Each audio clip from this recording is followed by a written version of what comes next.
hear me clearly? Okay, right. It's the first time I've been in Warrington, which is rather sad, really, because I can see that you are a fascinating community and town. And I'm very encouraged by the initiative that you have taken as Church Warrington. And last night was immensely encouraging. I discover as I travel around the world that there is enormous interest in these big subjects. And all of my life I have attempted, particularly in the last years, to get into the debate in the public space because of the threat from naturalist domination of the academy that tells Christians in particular that they should not do God in public. I think that is a very dangerous tendency. And so I fight against it. And what I want to do to you this morning is talk about the question of confidence in our approach to the culture around us. Now, those of us who are old like me have seen the culture change immeasurably in the last 30 or 40 years. We haven't had to move geographically. The culture has changed around us. I want to talk to you about an individual who's unique historically, who moved geographically and experienced a violent transition from one culture to another. He was brought up in a very narrow, monotheistic culture in Judah, a tiny little state in the Middle East. And around 26 centuries ago, he was suddenly taken when Nebuchadnezzar, the king of Babylon, invaded Jerusalem. He was taken several hundred miles away as a teenager and immersed in a totally alien culture. He had to learn a new language. He had to learn new laws. He had to learn a whole new cultural system. Now, the interesting thing about Daniel, well, there are many interesting things about Daniel, was that he writes a book clearly as an elderly person. And he describes how he maintained his devotion to God, but not only that. You see, I've lived long enough to see many people now in middle age and later, they maintain their devotion to God. They even go to church, they read their Bible, they say their prayers. But there's one thing that they've lost long ago, and that is the cutting edge of their public witness. That's the hard thing to maintain. And Daniel maintained it to high old age. Now that interests me because he was deprived of all the usual support systems. He lost his family. He had 3 friends in Babylon. But that's about it. And nevertheless, he managed not only to maintain his devotion, but to maintain his public witness. There's a huge battle in your life and in my life to keep you quiet, to stop you engaging. And if we can do anything to break that cycle, and if there's anything we can learn from Daniel, it's worth learning. And what I want to do, therefore, is give some pointers to start at least to see what were the critical things that gave him stability to keep his head above the parapet in the ancient world. It seems very distant because Babylon was the most idolatrous nation in the world at the time. And yet, its worldview is very similar to what is held in the academy of which I'm part today, because the dominant worldview is naturalism or materialism. And you say, what's that got to do with Babylon? Everything, because if you read anything about the gods of the ancient Near East, you will discover a very interesting thing about them. They were not primary, they were derivative. They derived from the basic stuff of the universe. In fact, in one of the legends, it is a primeval sea, like a primeval soup. The gods derived from the basic physics and chemistry of the universe. In that sense, they were material gods. Paul Davies is an eminent physicist and writes very interestingly, but so fascinating, that in the end he believes that the determinators of existence are the fundamental forces of nature. Those are the ancient gods. They deified the forces of nature. So apart from the use of the word gods, the actual philosophy in the University of Babylon is the same as the philosophy that dominates the academy in the Western world. So we can learn a huge amount from Daniel. So let's begin to have a look at how this book starts. In the 3rd year of the reign of Jehoiakim, king of Judah, Nebuchadnezzar, king of Babylon, came to Jerusalem and besieged it. And the Lord delivered Jehoiakim, king of Judah, into his hand, along with some of the articles from the temple of God. These he carried off to the temple of his God in Babylonia and put in the treasure house of his God. You notice that Daniel has not yet mentioned himself. He starts with a historical annotation.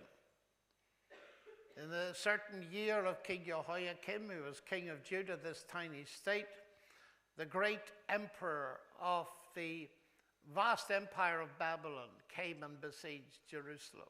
So far, so good. But then comes the very unusual thing. Daniel doesn't simply tell you that Nebuchadnezzar overcame Jerusalem, although that's perfectly true. What he does is give an interpretation of history. And it's this: and the Lord gave Jehoiakim into Nebuchadnezzar's hand. Now that's very odd, isn't it? Because if it had been the other way, it would have been pretty convincing, wouldn't it? The Lord gave Nebuchadnezzar, the vast emperor, with all his armies into the hand of the tiny tin pot little king. That would have been impressive. But it says the Lord gave the tiny tin pot king into the hand of the vast emperor. And any contemporary historian would say, don't be absurd. These are simply the inexorable Darwinian laws of history. The survival of the fittest, the most powerful conquers. What do you mean the Lord was behind it? But now here's the first big thing. Daniel had suffered through this siege. He'd lost his family, so far as we know. He'd lost his home. He'd been transported, and yet as he reflects on it, he says, you know, God was behind it. It's very easy, isn't it, to see God behind things when they're going well. And here's the first key. Daniel's survival in part depended from his concept of God's relationship to two histories. First of all, global history, and secondly, his personal history. We all have a history, don't we? We all have two histories. We have our little personal history, and then we're embedded in a global history. And sometimes the two flow beautifully together, and at other times they clash, don't they? I don't know you, and you don't know me. I don't know where you are in your history, but it may be bothering you this morning. And Daniel had a deep sense that God was behind even the things that pained him and cost him suffering. That is, in contemporary terminology, he had a deep sense of the providential guidance of God in his life. He wasn't a fatalist nor a determinist, but he had a deep sense that there is an extremely mysterious but real sense in which God has the history of this world under his control. And so if our personal history clashes with that, we've got to hang on in there. And he did. So that's number one thing, his sense of the God of history. But now you'll notice that I didn't complete the sentence. The sentence is very strange. Let me read it to you again. And the Lord delivered Jehoiakim, king of Judah, into his hand, along with some of the articles from the temple of God. What has that got to do with anything? This is a very brief description of an invasion and a siege. So the king is taken, yes, but along with some of the vessels from the temple of God. And then nothing more said about the king, but something more said about the vessels. Let's read what happened to them. These he, that is Nebuchadnezzar, carried off to the temple of his God in Babylonia and put in the treasure house of his God. So there's the temple of his God, and there's the treasure house of his God. According to the historians at the time of Daniel, there were over 1,000 temples in Babylon, which was a city almost the size of Warrington, about 250,000. It was full of temples, but it also had museums, treasure houses, and it was a pretty naive expression of arrogance, in the sense that these state museums associated with temples would have collections of beautiful artifacts. And you can just imagine the inscription, I, Nebuchadnezzar, am a brilliant conqueror. On the nth of the nth, I conquered this little state. And here are some of the artifacts. Aren't they beautiful? Am I not a wonderful monarch to have conquered a little state like this? That kind of boastfulness. Why mention it? That's the question. Why bother with it? Would you have bothered with it if you'd been writing this history? But now let's analyze what's going on, simply because it's an anomaly. You see, if you're a scientist like me, it's the anomalies that are the most interesting things. So I seize on this. What is it saying, if it's saying anything? Is not Jehoiakim the king more important than these vessels? Well, what did they represent in Jerusalem where they started? They were made of gold and silver, the most precious metals that they then knew. So they were symbols of God and his glory.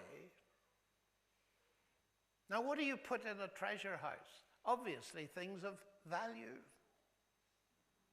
So, in Jerusalem, they symbolized absolute value. The psalmist who sat in the temple of Solomon said every whit of it says glory, because there was a lot of gold leaf inside. And it was a simple way, but a powerful way of expressing the fact that this little nation regarded God as its absolute value. Nebuchadnezzar put it in exhibits from Canaan or something like this. Next door there'd be exhibits from Cappadocia. Next door to that there'd be all sorts. So think about what that represents. It's pretty obvious when you think about it. He took what was of absolute value and he relativized it. Do you recognize that? Daniel is pointing out trends, observing them from a high old age. These are the things that he regarded as important. Nebuchadnezzar reverenced them to a certain extent, but he relativized it. You like Jesus? Well, that's wonderful. I like crystals myself, you know. And some other people prefer to worship Mother Earth. Do you recognize that kind of stuff? You go for what you believe in. That's okay. But listen, these things are all relative. There is no absolute value anymore, isn't there? Oh, half a minute, ladies and gentlemen. There is. Is not torturing infants absolutely wrong? But we live in an age that's pushed this relativism, and it's not genuine, it's pseudo, and I'll tell you why it's pseudo. People are only relativist in areas that they think are not important.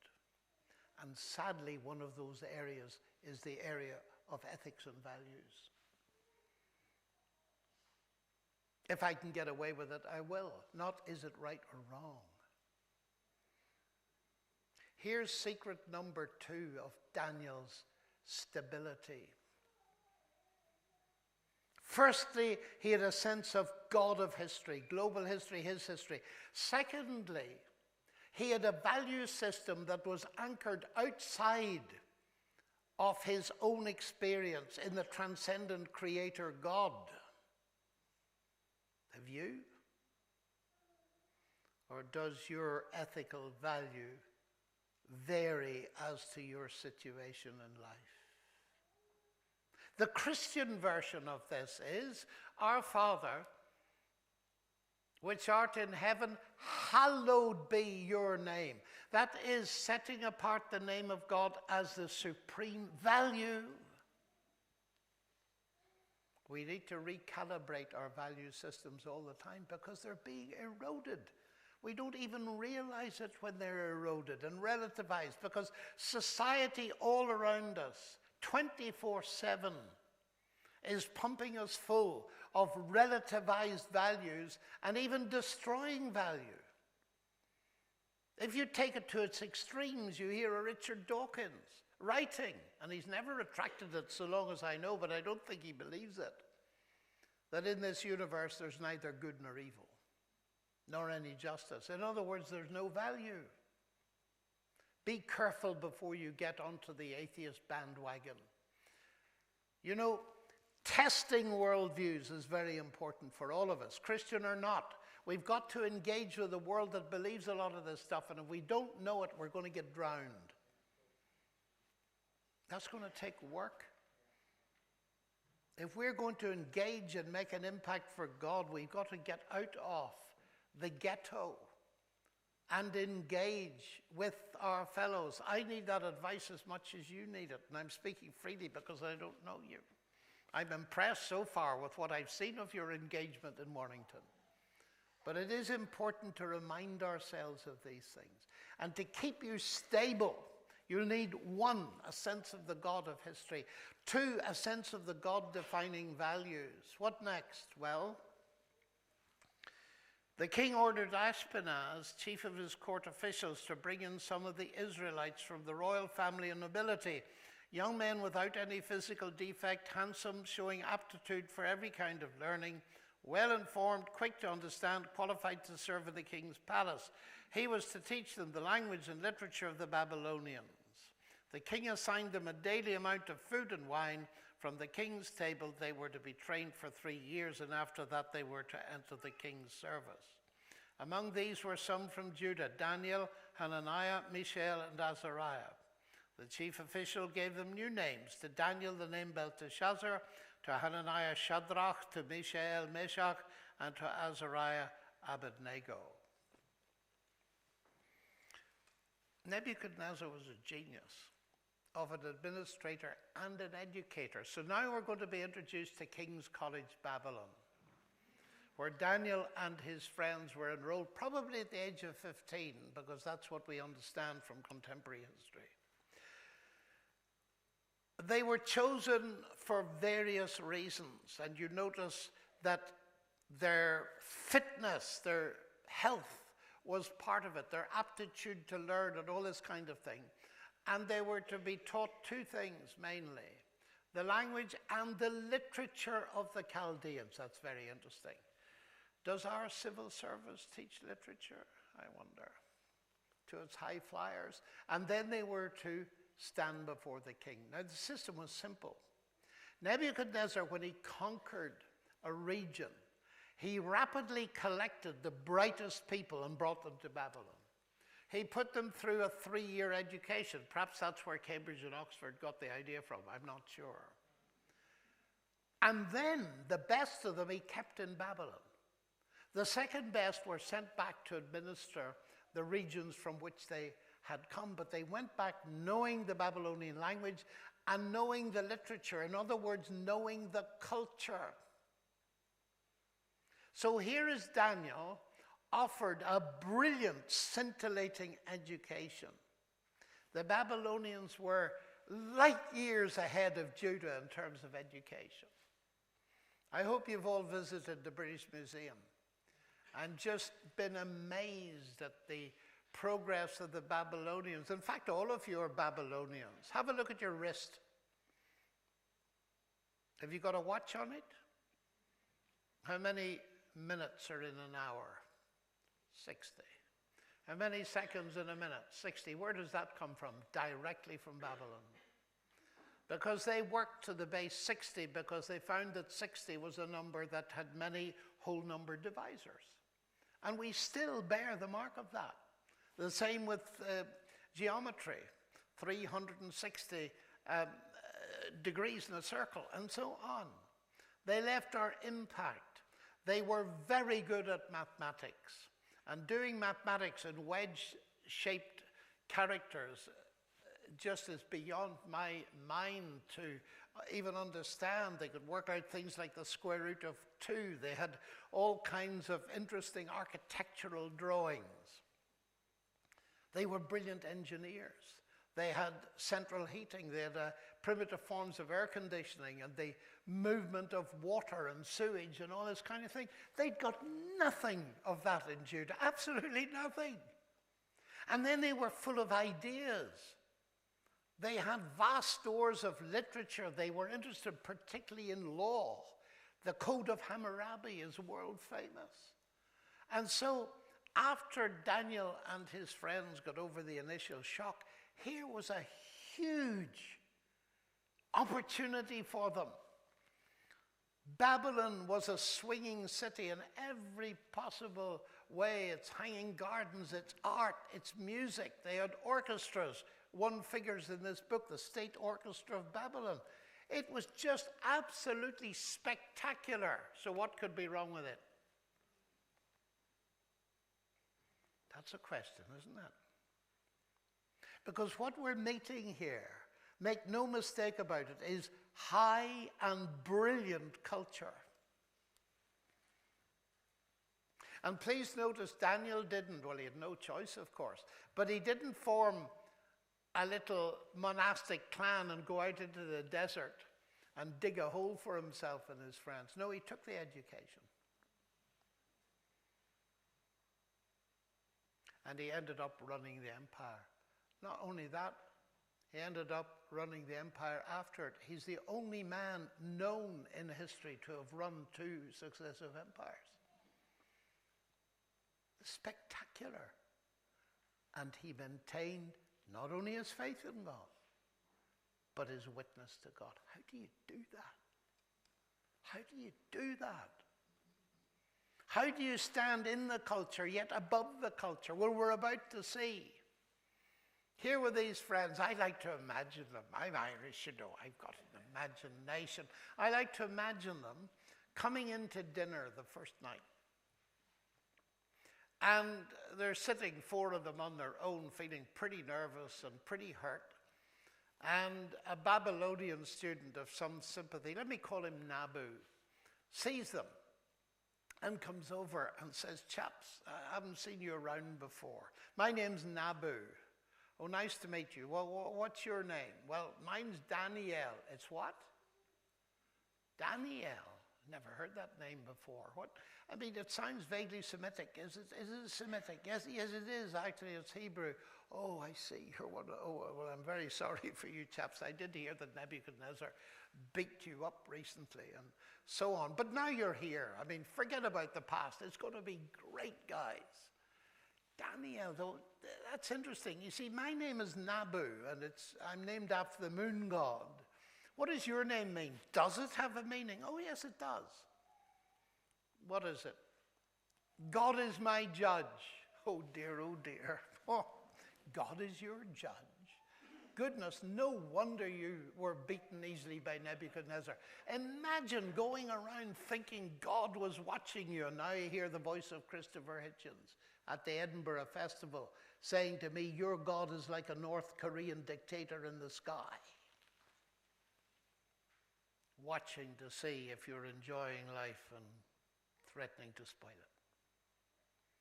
God is my judge. Listen, Daniel, we're going up to the temple tonight and the girls are free. You'll then see what it's like when the God gets into you. Just half a minute, Nabu. I noticed the lecture list for tomorrow morning.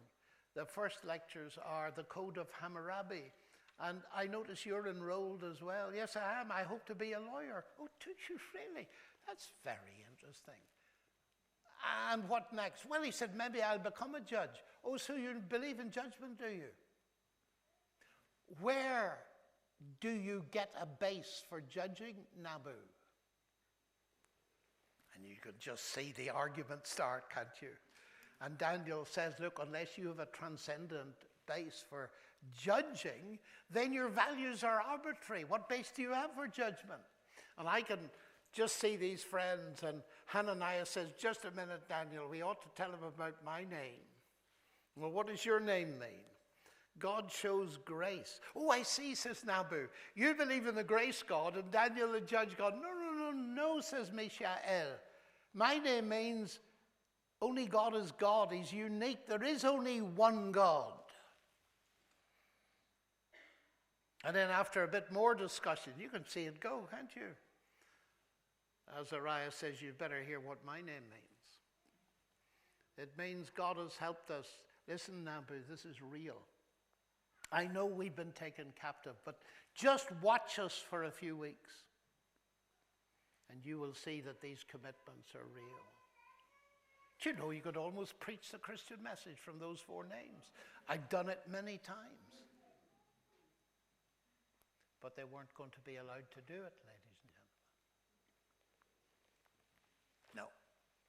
Nebuchadnezzar was clever. He believed in homogenizing his people.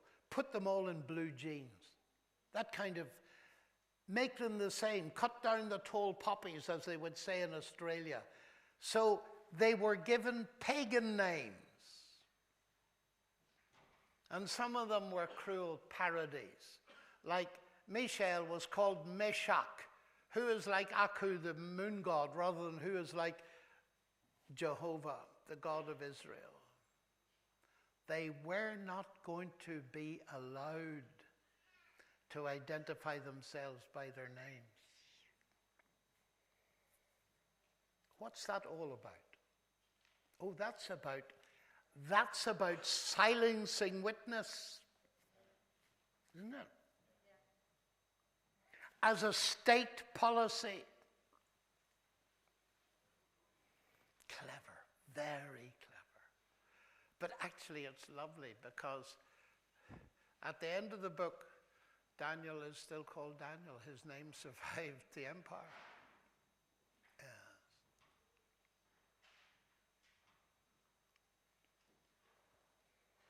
What is it about? Identity. That's what it's about. Identity. What is your name? Oh, I know it's James, John, Jim, Frida, something. But who are you really? What are your identifiers within your community? Who are you? Now, this is serious stuff, and I am about to tell you why it's serious stuff. But before I do, I want to just point out to you these vessels that I've just mentioned. Are they important? Yes, because they reappear in the book. Belshazzar the king at his feast, do you remember it? He brought them out of the museum. Forced his elite to drink out of them as they mocked God and praised the gods of the Babylonians, and a hand wrote on the wall. Do you remember that? And if it had been writing today, there would have been a pound sign, a euro sign, and a dollar sign. It meant values. They'd seen it thousands of times. Everybody could read it, but nobody understood it. You are weighed in the balance and found wanting, God was saying. He was evaluating Belshazzar. And Belshazzar had valued God at zero, so God valued him at zero. And that night, his entire empire came down. Don't tell me those vessels aren't important. They cost him his empire. So that's just giving you a trajectory. Now, here are these men entering this empire with its value system. And they're not going to be allowed to use their names to witness. In fact, their names are going to be homogenized with everybody else's name. They're all going to be the same. And they're going to try to do the same with you and me in our society. You want to believe in Jesus? Well, behind closed doors, please. Don't be different in any way. But you see, this is more serious than you might realize. This is not New York or Beijing. This is Babylon. If I were to ask you, what does Babylon stand for in Scripture? You'd want to go back to Genesis 10 and 11, the great cities of the ancient world. And Babylon, like all cities, had a philosophy. Now, I'm old enough to remember the Cold War and the way in which radio announcing operated. Washington said this morning and Beijing replied in Moscow. Do you remember that kind of announcing? Where a city encapsulated and symbolized the ideology, the cultural and political view of a country. Well, it's the same in the Bible. And it'll enliven your Bible study if you ask the question, what did Babylon stand for? Well, we're told, come, let us build a city and a tower that will reach to heaven. And let us make a name for ourselves that we shouldn't be scattered abroad in the earth. Now, there is a competition among countries in the world to build the tallest building. Have you noticed that? Do you know why people do that? It's to do with identity. You'd never have heard of KL if it wasn't for the Petronas Towers. And some wit has put it very well. Behind every tall building, there's an even bigger ego. There's a great literature on the philosophy of skyscrapers. And I've read it, some of it, in connection with this whole thing. Because Babylon represents the attempt to harness human genius with technology to build and create an identity by towering up into space. Now, as space becomes limited, cities go upwards. Think of Singapore, think of New York, think of Hong Kong. That it might reach up to heaven, but there's a bit of humor in Genesis, you know. They didn't quite reach heaven because the Lord had to come down to see it. So they didn't get far enough, did they? The Lord came down to see their city. Now, I'm not going to start talking about the philosophy of cities because it's enormously important. And God isn't against cities, by the way. But he's very interested in the philosophy behind cities. And this philosophy was, let us make a name for ourselves. Now, here we come to it. Babylon changes names, ladies and gentlemen. Babylon changes names. It changes identities. And if you haven't got anything within you to resist that, in your relationship with the living God, your identity will be changed as surely as anything.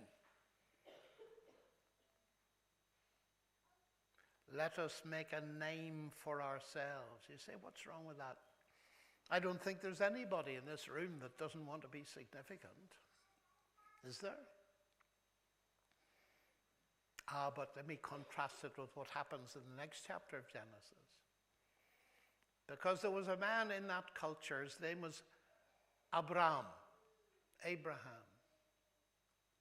And God said, come out, and I will make your name great. And as we sit here this morning, there are only two ways to live, aren't there? One is that you're sitting there and you're desperately trying to create your own significance. And the world around teaches you to crawl over everybody else and push them down so as you can come up. Or you're learning, and sometimes it's a real battle, to be content with the name and significance that God gives you. Has that been easy? Let's be honest, folks. We all look at other people who are more blessed, who are more gifted, who are more this, more that. Has God made a mistake? It is a battle of faith in trusting God that we learn to accept the name and the significance He's given us. It's big stuff, isn't it? Very big stuff. Babylon changes names. Now, Daniel couldn't help his name being changed, but he never lost his identity because his identity depended on God. And that is the crucial thing. So principle number one is a God of global and personal history. Principle number two, a God who determines values and is set apart. Sanctify in your heart Jesus is Lord. That is the precondition for witness. Not learn every book on apologetics that was ever. Those are important. But the key to witnessing in our contemporary society is setting apart Jesus as Lord in our hearts as our supreme value. Then there's identity. Finding our identity not in becoming a self-made person worshiping their creator, but finding our identity in Christ. And that's not a thing that just happens like that. We're working on it. And we need to keep working on it. Well, what's the next thing? Well, the next thing is Daniel protests against the food in the university refectory, as many students have done since.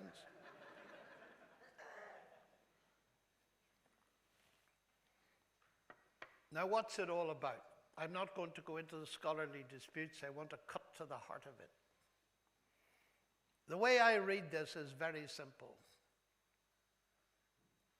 Daniel didn't want to eat the food or drink the wine. Why? Well, I suspect that the University of Babylon was like the University of Oxford, where at the beginning of a meal, a scholar or someone would read a grace. But in the Babylonian case, it would be a libation to the gods. Now, I can't prove it to you, but I suspect that Daniel in his heart thought that if I start on this, it will go down a very dangerous trajectory. It did.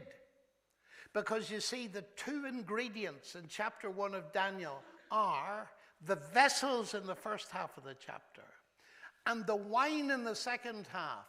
And they're put together in chapter 5 at Belshazzar's feast, in the most blasphemous and idolatrous scene at which Daniel was not present. So if you put 2 and 2 together, you get 4 very easily. Protest Cool, that's a difficult one, isn't it? You see, here we come. Daniel's accepting the education. He doesn't protest about his name. Apparently, there's probably nothing could be done about it. But now, he's protesting. Now be careful. We are called upon to protest, but against what and how is the question. Daniel's book tells you what he and his friends did then in their circumstance. They do not tell you to do what to do in your circumstance today. You've got to work that out, and it's not easy. I think that Daniel was protesting against the idolatrous worldview that lay behind their education system. Not the education, he accepted that, but the worldview. And that comes very close to heart to me, the importance of protesting within the academy against the materialistic worldview that is being regarded as the norm. But notice exactly what he says. Daniel resolved not to defile himself. Have you? Young people, you're only 2 clicks away from disaster. Just 2 clicks of the mouse. This is serious stuff. Here is the final thing I'm going to talk about today, a secret of Daniel's life. He resolved, he had to make up his mind. It won't happen automatically. And let me ask you, young people, I'm often told that young people have no time to get into Scripture and the Bible. And then I say to them, just work out how many hours you spent in the last 24 watching a screen and playing games or doing things that are nothing to do with your work. And then tell me you've no time.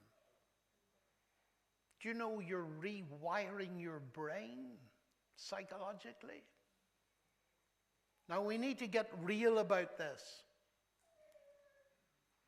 The destruction mechanisms, and I'm all for the helps, iPads and all sorts of things, which I use. But I am seriously concerned with the whole business that we need to learn what electronic fasting means.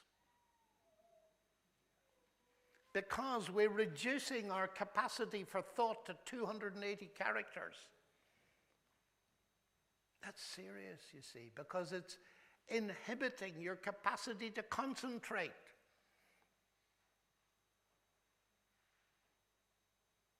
Daniel resolved not to defile himself. And the dean of students, he obviously was a nice chap, and Daniel had won his heart. He said, look, guys, I can't risk it. I'm sorry, but you know, why should the king see you looking worse than anybody else? And you'd endanger my head with the king. And Daniel was very sympathetic. He gave the man space. Oh, he was marvelous, Daniel. What an example to us. He gave this guy space, and he says, test us for a few days. The first epidemiological controlled trial in world literature here. But just before we go there, what's the issue here? Well, it's not history, it's not values, and it's not identity, it's image.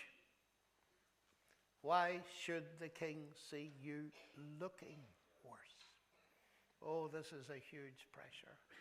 And I can never mention this without my mind going back to when I was 19 and a student at Cambridge. And I found myself sitting at dinner with a Nobel Prize winner. I'd never met one before. And I started talking to him. I've developed a habit of asking people questions because it's easier to do that than answer them, you know. Yeah. So I engaged this Nobel Prize winner, and I gently approached the question of God, and he got very uncomfortable. So I gave him space like Daniel did. And I thought that was the end of it. He didn't speak to me anymore during dinner. But at the end of the dinner, he said, "Lennox, please come to my room." And I could sense that something was afoot. I came, and he'd invited 2 or 3 other very senior people, no other students. And they sat me in a chair and they stood around me. Now, he said, "Lennox, do you want a career in science?" I said, "Yes, sir." "Well then," he said, "you give up these infantile notions of God tonight in front of witnesses. You'll never make it. You will suffer by comparison with your peers if you persist in these naive notions." Talk about pressure. And I summoned, I don't know from where, but I think I do. I said, "Sir, what have you got to offer me that's better than what I've got?" And he came out with something which most of you will probably never have heard of, Bergsonian evolutionism. I had, because I read C.S. Lewis. And I said, "If that's all you've got, with due respect, I'll take the risk and stick with what I've got." And I went out, and I tell you, that put steel into my heart that's never left it. And I couldn't help thinking that if I'd been an atheist and they'd been Christians, and they'd tried to beat my atheism out of me like that, they would have lost their jobs within 24 hours. But because it was the other way around, it was okay. And I can hear those words ringing yet. You'll never